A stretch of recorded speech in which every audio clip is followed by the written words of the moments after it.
Senate Bill 1197 for me is a combination of a lot of conversation.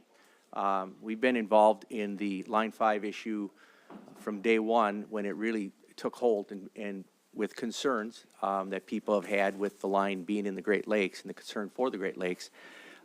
So we've had some very good conversation about that, and we should. The problem that we've run into, though, with that conversation is there's those that believe Line 5 should just be shut off and done with. And as, I guess, simplistic as that sounds, the impact to my district would be devastating. We went through this experience, and many of you in this room actually were with us and helped us through that experience when we had a shutdown concerning propane in the Upper Peninsula. And my constituents were paying upwards of $6 to $7 a gallon for propane. They could not sustain that, and it would not work.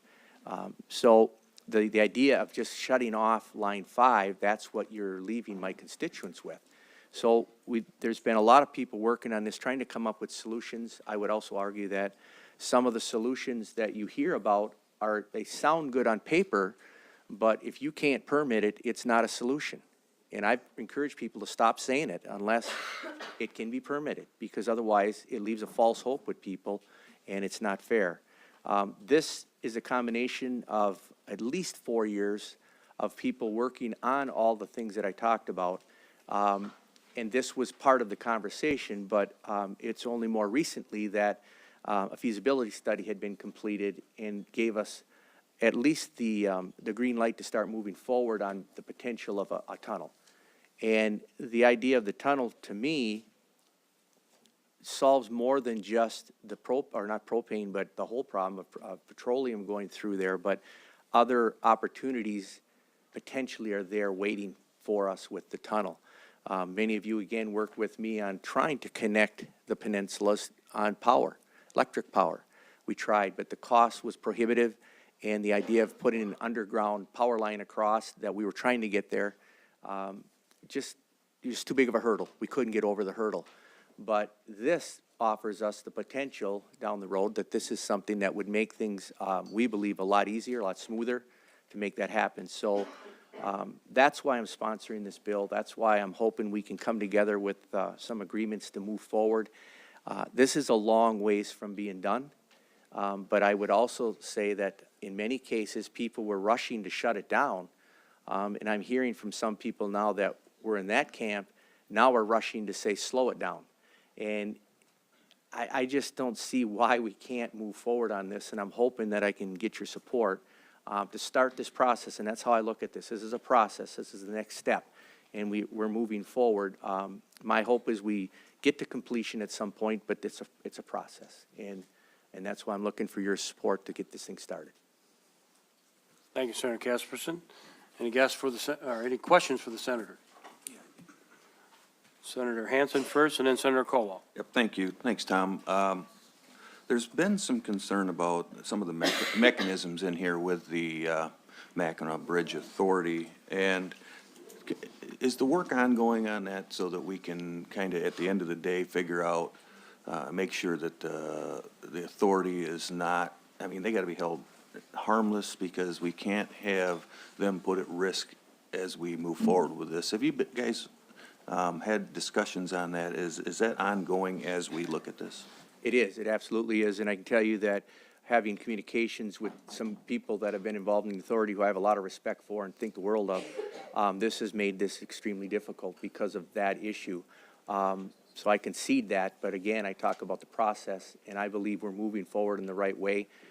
There is no intent here to somehow tap into the authority and then take revenues that they've secured through the tolls and the way they've managed, which has been a very good thing they've done.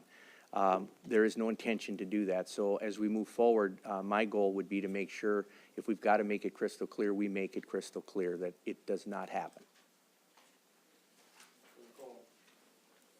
Thank you, Mr. Chair. Thank you, Tom, for being here. And I know what you're trying to do, and I applaud you for it, because the Upper Peninsula is they're starving for internet, for electrical power, and for communications. It's going to need to take place as we move forward into this autonomous vehicle, future here in Michigan.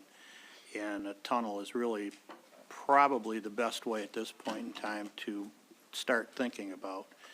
Has any soil borings been done as far as the ability of that rock underneath the lake bed to sustain a tunnel? If there has been, I'm unaware of that. I know there's geological formations that have been looked at. But again, I would argue we're in the beginning stages here of this process. So what you're talking about, I believe, is yet to come.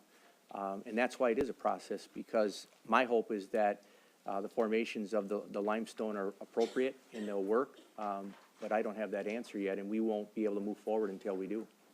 Well, and that's where we're just beginning the discussion here, and I have some questions that I'll probably sit and talk with the Bridge Authority about, because I feel that they've done a tremendous job over the years, and being that bridge is almost as old as I am, it does take a lot more care these days than what it used to. I see where they're talking about high-frequency current, mapping for currents under the Straits. I know NOAA's been involved. I've worked with them over the years. I've also worked with a group that, the famous picture of the diver on the pipe, she's a personal friend of mine, and we've been monitoring that privately for the last 20 some odd years. So we've been watching that ourselves to make sure that that pipeline stays safe, because the potential for disasters is very large.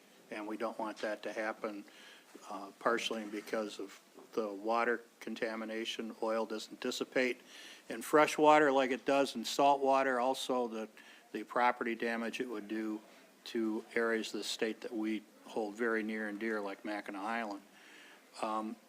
We saw lately that there was a freighter last winter that broke a electrical line. It did hit the pipe. That's something I'd been concerned about for the last 20 years. There are other marks on that pipe that show that it's been struck before. One time it was hit by a Coast Guard buoy that wrapped itself around it. So there's all types of reasons why we need to get that pipe off the bottom of the Straits, or at least decommission it. And I think that a tunnel would be probably a good outcome for everybody in this state, if we can see that the geology is going to support it. So I want to see that the conversation continues, but most importantly, I want to make sure that that if in fact the Bridge Authority is the one that's going to be monitoring that they get the support by absolute experts in tunneling technology, not only in Michigan, but throughout the world. I know it can be done. We drilled one in Yucca Mountain, Nevada, which I've been out to numerous times. It's 6 miles from front to back. It's 2 or 3 miles under the top of the mountain. So the technology's there. It's a matter if it's applied correctly, keeping in mind that we have 2/3 of all the fresh, clean water on the planet going through those straits every day. So that's my question and comment, Tom. Thank you. Thank you, Senator. Thank you. Before I recognize Senator Hood, just in the interest of time, Mr. Timmons, you're up next, and Mr. Cawthorn right after that. So, Senator Hood. Thank you, Mr. Chair. Tom, how many members are on the authority? 5, 7. 7. Have you had any chance, or in the past, to work with the authority? I have. So do you know the folks on the authority now? I know who the new I don't know if you're asking about the new appointees or the ones there currently. The ones that will be, and that would probably be the new appointees. Yeah. The ones that will be working. Yep. In this endeavor. So you've worked with them before. Some I have, yes. Okay, so the ones that you have worked with, do any of them have any expertise in pipelines? Not that I'm aware of, other than you've got expertise coming from the director, who has been involved in infrastructure for his entire career. I don't know if I'd place a pipeline in on that, but it is infrastructure. So basically, so with that being said, we could say that this authority would be over the pipeline with not a lot of knowledge about pipelines, correct? I think you can make the same argument about the bridge. Looking at some of them, do they have expertise on the bridge? Yet they've done a wonderful job maintaining and managing the bridge. Not everybody, but I mean, some of them, you could argue, have no expertise in the bridge. There's a big difference in the bridge if something happens to a Sure. bridge or something happens to that pipeline. Thank you, Mr. Chair. Yep, thank you. Thank you, Senator Hood. No further questions for you. Thank you for being here today. Appreciate it very much. Thank you. Mr. Bruce Timmons, representing himself, is here. Welcome back. He says he needs 3 minutes. If you can do it in 2.5, that'd be great too. Dennis Cawthorn, you're up next.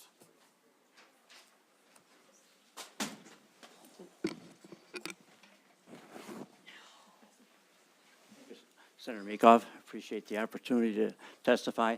I sent a statement via email. I don't know if you've got a copy of those. Okay. I'm not going to read that whole statement. I'll leave that, most of that to your attention. A couple main points that I do want to make in reading through the draft. I think there are two things that have been kind of glossed over. One is that this basically provides eminent domain to the authority. Republicans generally have resisted eminent domain, even for public purposes, but in this case, it is really for a private purpose.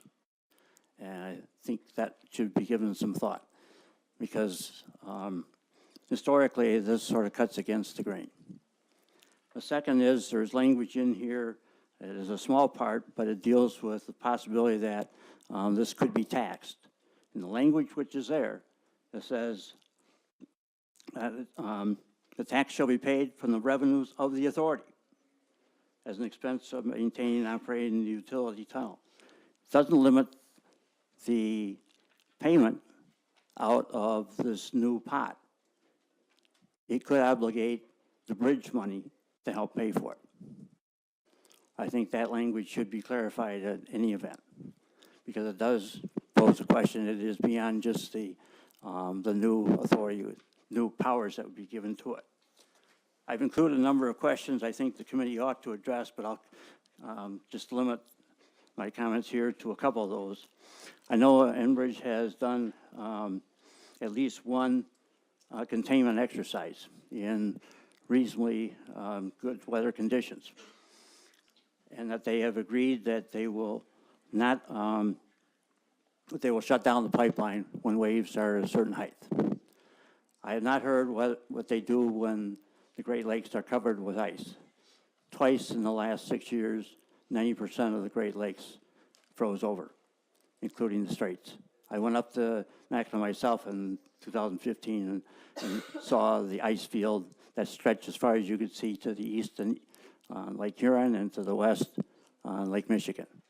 There was not even a freighter lane of open water at that time. I don't know what Enbridge's policy is on that, but if there was some kind of leak that occurred during the time ice conditions existed, how would they contain? They couldn't. I think some consideration ought to be given, since this is part of a package deal, as to how much the pipeline should continue to operate under those kind of conditions. I guess one question I've heard this inconsistent information about is exactly who benefits from the product that is carried by the current pipeline. I've heard that most of it goes to Canada, very little to this state. I've heard propane is used to bring propane. I guess the one question the committee ought to look at is exactly what percentage of the product benefits Michigan and produces revenue in this state versus how much is actually benefiting Canada and not this state itself. If anybody has any questions, they'll send my testimony. If you've got any questions, please Any ask. questions for our guest, Mr. Timmons? One thing, Mr. Chairman, can I have a copy? I didn't have a copy of your testimony. You didn't get that? Sure. Not at all. Thank you, sir. Seeing no further questions, Mr. Cawthorn, you're up next.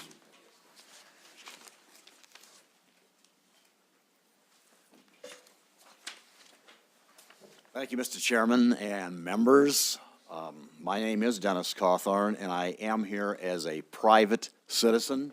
And as many of you know, I've been active in the Straits of Mackinac area for a long time, and I'm not here to opine on whether or not Line 5 should be decommissioned. I'm not here to opine on whether or not a tunnel should be built, but I am here to raise and advance my objections to using the Mackinac Bridge Authority as the mechanism for building a tunnel across the Straits of Mackinac. Rarely, in my experience in the Straits area, have people been as united in their opposition to using the Mackinac Bridge Authority for this purpose as they are in this case. I can tell you that people who identify as Republicans, Democrats, environmentalists, business people, pro-tunnel, anti-tunnel, they all, in my experience in the last few weeks, have expressed strong and overwhelming opposition to using the Mackinac Bridge Authority. Why? Because they believe it is a perversion of the purpose of the Bridge Authority.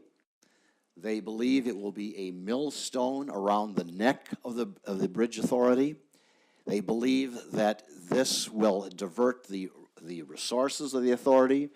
And I do appreciate the fact, and I know he's sincere, that Senator Casperson says that this legislation will protect the integrity of the authority. But I will submit to you that it does not.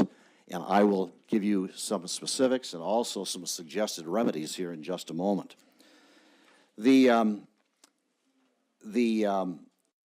solution to this, in my opinion, is for you to create a separate authority.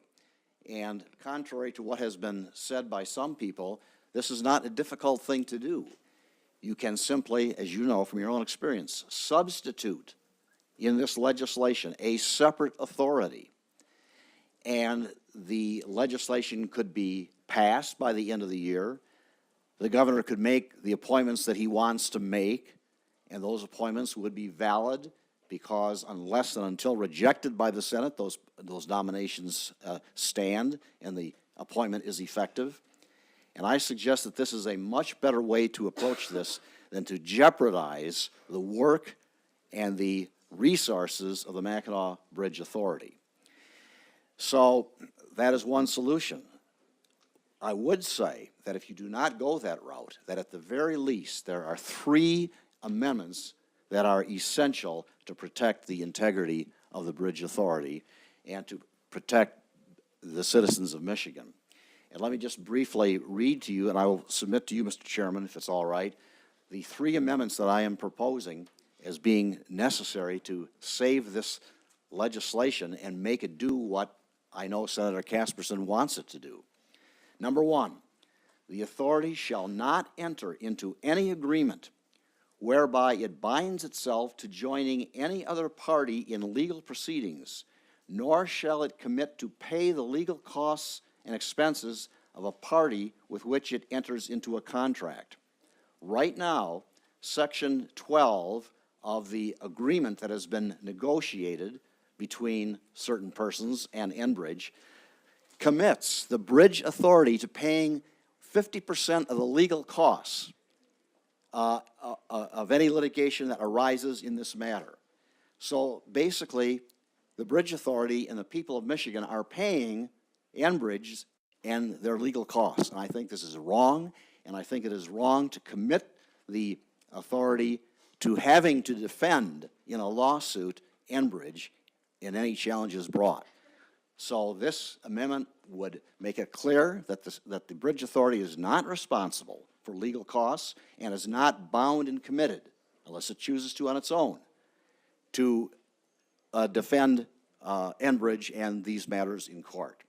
Second Amendment, a party which utilizes a tunnel built under the Straits of Mackinac shall annually make a payment in lieu of taxes to the authority or to local units of government in an amount equal to 50% of the fair market value of the tunnel and any improvements or structures contained therein.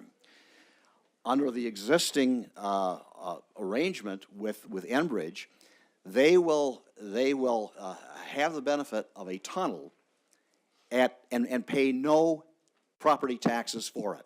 Now, who else in this state is able to have such an arrangement? The answer is nobody. So one solution to this is to require a payment in lieu of taxes by Enbridge for the possession and use of this tunnel. And the third amendment, which I'd recommend to you, is this. Notwithstanding any other provision of law, the authority shall be required to obtain the same permits and licenses for the construction and operation of a tunnel that would be required of a private party seeking to construct and operate a tunnel. There's been some discussion that under the existing statute, which created the Bridge Authority, that the Bridge Authority does not have to seek any permits or approvals from any other entity. And there is a belief by some that one of the purposes of selecting the Bridge Authority to be the mechanism to create the tunnel is that it would do an end run around all environmental protections. I don't know whether that assertion is true or not, but what I do know is that this amendment would make it clear that the authority and Enbridge would have to seek the same approvals and permits as anybody else would in seeking to build and create this tunnel. So members of the committee, I submit that these three amendments are sensible amendments, are very important to maintaining the integrity of the Bridge Authority. And I respectfully urge you to consider it and actually adopt these amendments at this time. Thank you, Mr. Casper. I'm going to ask you to work with the bill sponsor on it because I'm seeing him nod his head back there on a number of these things that you Okay, just mentioned. that would be very helpful. Yeah, it would be very helpful if you speak with Senator Casperson on those things, and I think that's the more appropriate way to go about it with the bill sponsor. Thank you, sir. Any questions for Mr. Cawthorn? Quick caveat. Senator Colwell. There are some federal guidelines when tunnels are being created, both for the health, safety, and welfare of the communities and for the labor that's in those tunnels. So I'll be happy to work with you, Dennis, and great suggestions. Thank you, sir. Thanks for being part of our process.